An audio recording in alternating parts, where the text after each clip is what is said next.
Well, howdy, all you collector car fans out there. This is Jason, the owner and founder of Southern Bush Motorsports. Well, I got a lot of comments and stuff. People always saying that it's all about the Mopars and that. Well, it is definitely not all about the Mopars and that with me. Look at what we got here, a 55 Chevy Bel Air. Now, that is a nice car. That is a super sweet car. The old fella that restored this car had been doing restorations for 30 years, but there was a catch to this car. His daughter, he bought his daughter a brand new Firebird. I think it was a graduation present. Now, this guy called me. Again, this was part of the run, the North Carolina run where I was stuck up there for 4 months because all these old coots that had the cow farms and corn farms and all that stuff, one guy would call, another guy would come over and go, man, I got more cars than this guy, and I couldn't leave. As a business person, I just couldn't leave. So he had given his daughter this brand new Firebird high performance car, and of course she wrecked it. So he's sitting there, and to him, this is how it all started.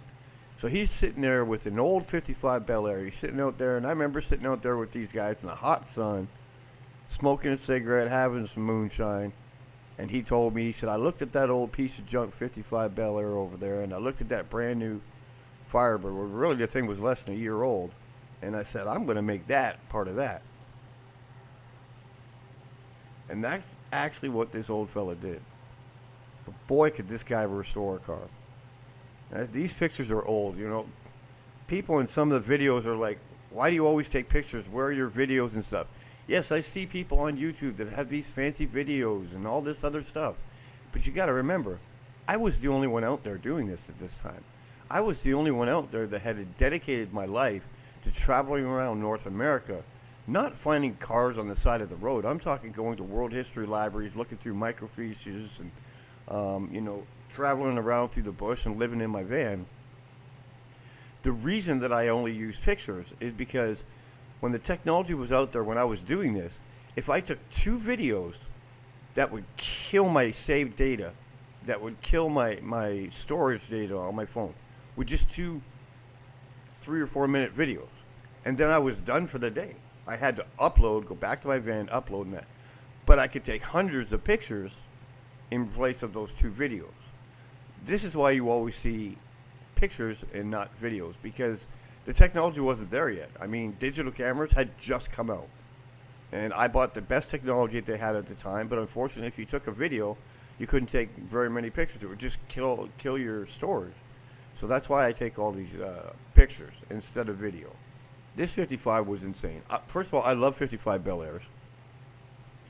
This fella took this car to a completely different level. I mean, he used old lacquer paint. The paint on this car was like a half an inch thick, and it was smooth. The bodywork was perfect.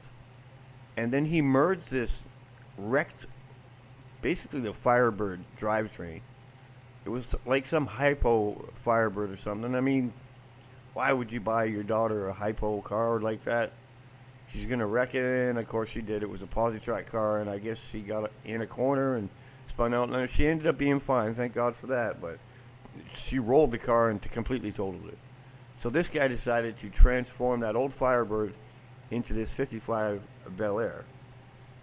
And boy, did he do that. Look at the underside of that car. He missed nothing. He didn't miss a spot. There was a few spots underneath the car. Probably could have used some more paint if you were going to do show quality. But this was show quality, and it was very well done. He took me for a drive for this. We went and grabbed a burger in town, and oh my God.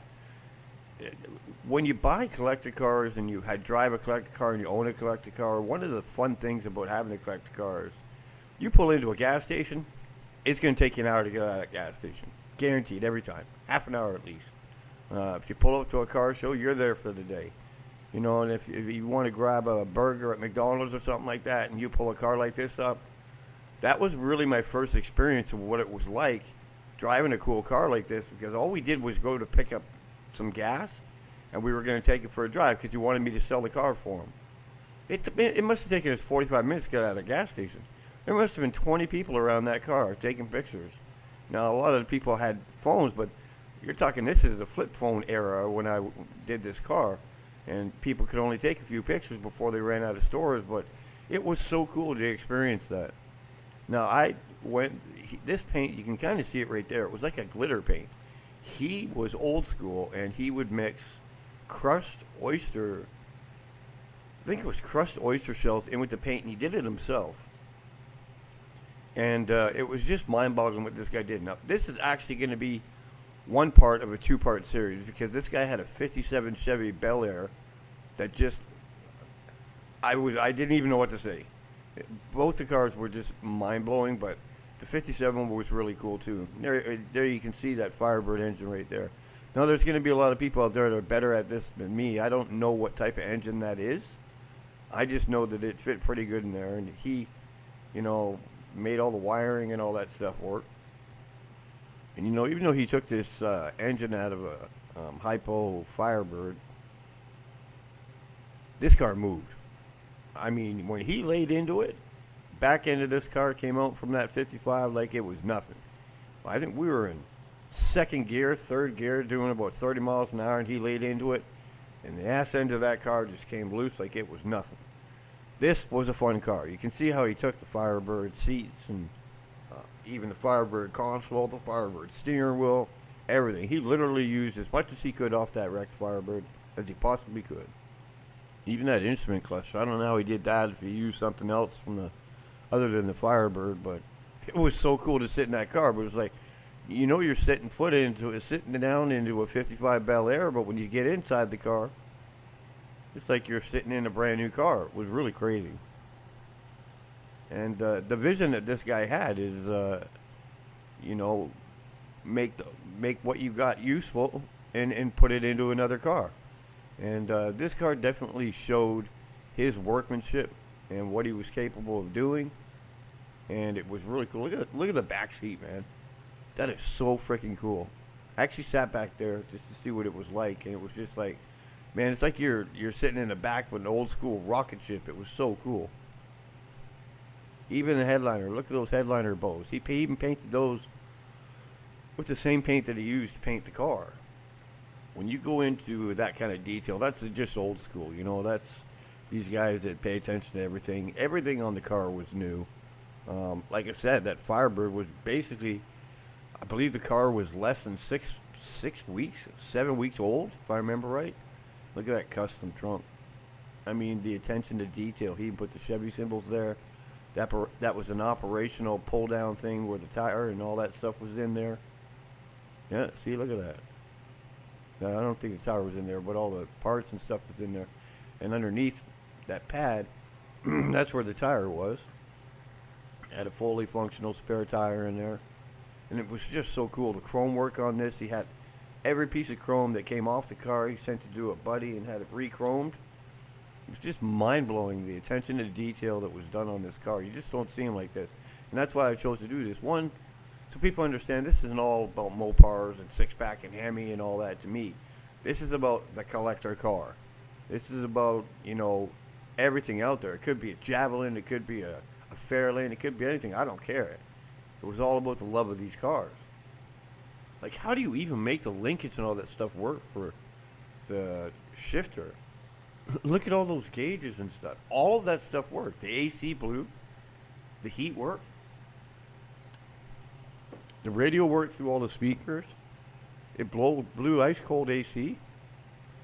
And he was adamant about showing me this stuff too. So I would know that all this stuff actually worked. So you're talking about the fact that he had to do the 55, restore the 55, make the 55 look good, and convert modern style Firebird and implement it into this 55.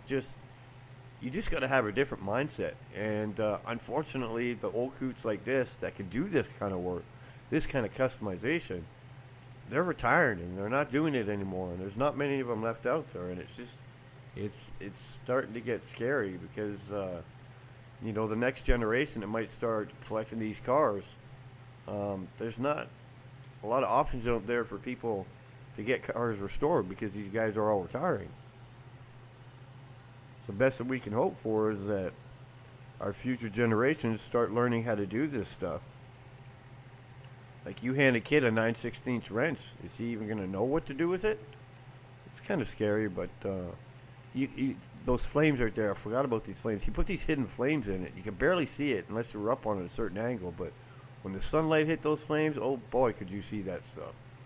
That was just insane how those flames just lit right up. But when you were standing beside the car, you couldn't see them. You could only see them at a certain distance. Well, I hope you enjoyed this Tales from the Bush. Like I said, I'm going to make this a second part because this guy also had a 57 Chevy that I want to show. And, thanks for coming by and checking another Tales from the Bush. And don't forget to keep collecting those cars because it's not over yet, everybody. It's not over yet. I'm telling you. There's going to be more stories coming at you. Don't forget to like and subscribe. Thank you very much.